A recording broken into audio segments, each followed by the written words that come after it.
Hello friends, welcome to our channel. Friends, आज हम देखेंगे बेटियां पिता की संपत्ति में कब हिस्सा मांग सकती है, कब नहीं।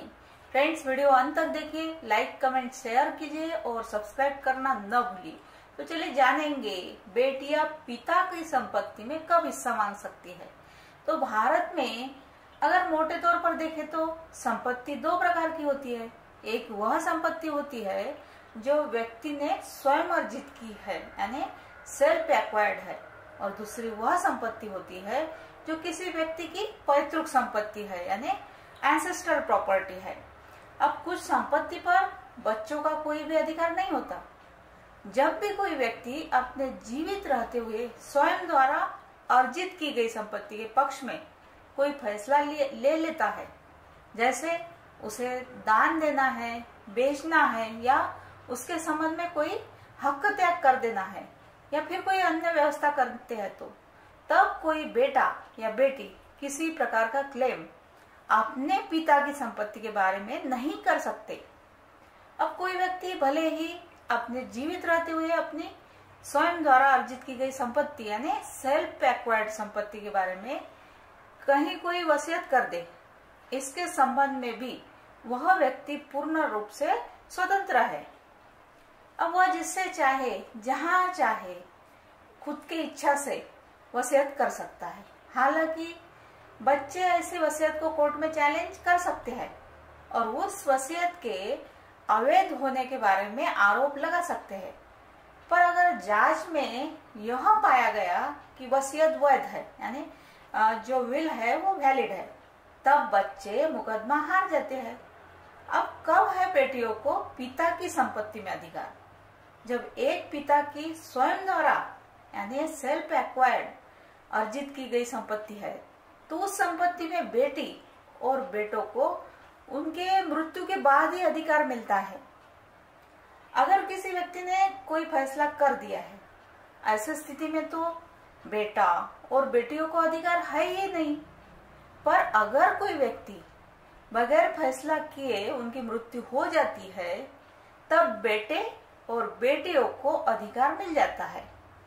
अब हिंदू उत्तराधिकार अधिनियम यानी हिंदू सक्सेशन एक्ट 1956 में बेटे और बेटी को बराबर यानी इक्वल अधिकारी माना है। एक प्रॉपर्टी में इक्वल अधिकार है दोनों को। अब कोई भी संपत्ति में जितना अधिकार बेटे को मिलता है उतना ही बेटी को मिलता है। बेटा यह पक्ष नहीं ले सकता है कि बेटी की शादी हो गई है, उसे उसकी पति की संपत्ति में अधिकार मिल गया है। यह बात, कोई भी बात बेटा नहीं बोल सकता है। अब बेटी स्पष्ट रूप से पिता की अर्जित की संपत्ति में यानी पिता की सेल्फ एक्वायर्ड संपत्ति में दावा कर सकती है।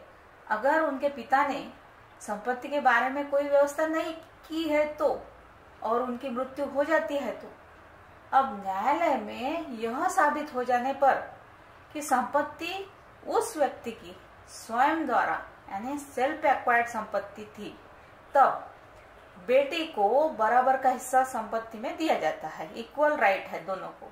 और ऐसी संपत्ति बेटी को उत्तराधिकार में मिली संपत्ति मानी जाती है। अब पैतृक संपत्ति के बारे में हम जानेंगे, जैसे कि एंसेस्ट्रल प्रॉपर्टी के बारे में। अब पैतृक संपत्ति पूर्वजों से चली आ रही संपत्ति है, यानी अपने दादाजी से, पिताजी के दादाजी से मिली पिताजी को और पिताजी से मिलने वाली है बच्चों को, ऐसी पैतृक संपत्ति। अब बेटियों का दूसरी जगह विवाह हो जाता है। अब ऐसे स्थिति में उनका अधिकार थोड़ा सा कम हो जाता है।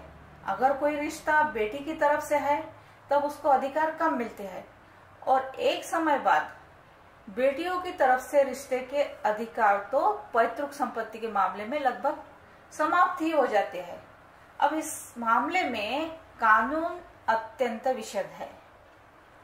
अब इतना समझ लेना चाहिए कि पैतृक संपत्ति के मामले में 1 से 2 पीढ़ी के बाद बेटियों के अधिकार लगभग कम हो जाते हैं।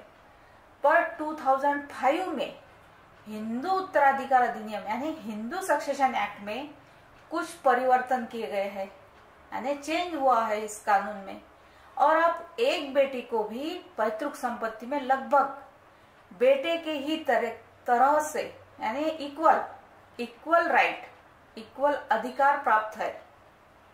अब पैतृक संपत्ति के मामले में भी उसे बेटे से कहीं भी कम नहीं, बेटे से कहीं भी किसी भी तौल में कम नहीं आंका जाएगा, भले ही उसकी कहीं भी शादी हुई हो, कितने भी समय पहले हुई हो, कितने भी साल हुए हो, या फिर वह कोई भी पीढ़ी की क्यों न हो। बेटियों को कब नहीं मिलता है उत्तराधिकार, कुछ परिस्थितियां ऐसी भी है। अब कुछ सर्कमस्टेंस है कि जब बेटियों को अधिकार नहीं मिलता है। अब कब नहीं मिलता है, तो जब बेटियों को संपत्ति में उत्तराधिकार नहीं मिलता है, जैसे कि कोई बेटी अपने को उत्तराधिकार में मिले हक को त्याग कर देती है, यानी दूसरे को दे देती है, तब उसे संपत्ति में किसी प्रकार का अधिकार नहीं मिलता। अब भले ही ऐसी संपत्ति उसके पिता की स्वयं अर्जित संपत्ति हो, यानी सेल्फ एक्वायर्ड हो, या फिर उसके पिता को पैतृक संपत्ति में से मिली हो। अगर बेटे में अपने हिस्से का त्याग कर दिया है और किसी पक्षकार के पक्ष में रिलीज डीड लिख दी है और उस रिलीज डीड को रजिस्टर्ड करवा लिया गया है, वो डॉक्यूमेंट को रजिस्टर करवा लिया गया है, तब बेटी किसी भी अधिकार को क्लेम नहीं कर सकती है।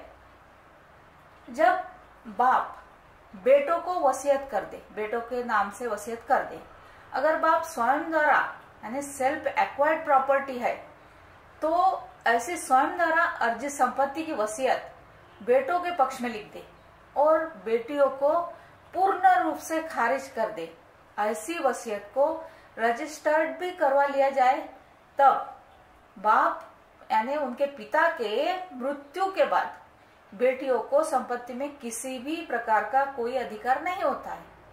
फिर वे अपनी संपत्ति के संबंध में कोई भी अधिकार की मांग न्यायालय में जाकर नहीं कर सकती है, क्योंकि उनके पिता ने ही उनको बेदखल कर दिया है और संपत्ति पिता की स्वयं द्वारा अर्जित थी, यानी कि सेल्फ एक्वायर्ड थी।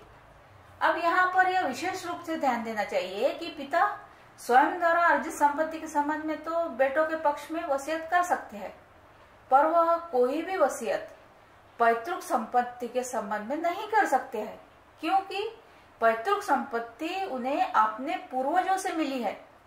अब संपत्ति में उनके बेटी का भी अधिकार है, वह व्यक्ति अपनी बेटी को अधिकार से वंचित नहीं रख सकते। अब इन सब बातों के बाद कुछ ऐसी बातें समाज में चलती है। किसी व्यक्ति के कहीं विरोध के बाद भी शादी कर लेने पर संपत्ति में हिस्सा नहीं मिलता है, यह बात निराधार है। कोई व्यक्ति किसी व्यक्ति से शादी कर ले तो उसका संपत्ति में अधिकार इस बात से समाप्त नहीं हो जाता, क्योंकि कोई व्यक्ति कोई बुरा काम कर ले उससे भी उसका संपत्ति में अधिकार समाप्त नहीं हो जाता। सो फ्रेंड्स, यह थी महत्वपूर्ण जानकारी बेटी अपने पिता के संपत्ति में हिस्सा कब मांग सकती है, कब नहीं, इसके बारे में। Thank you.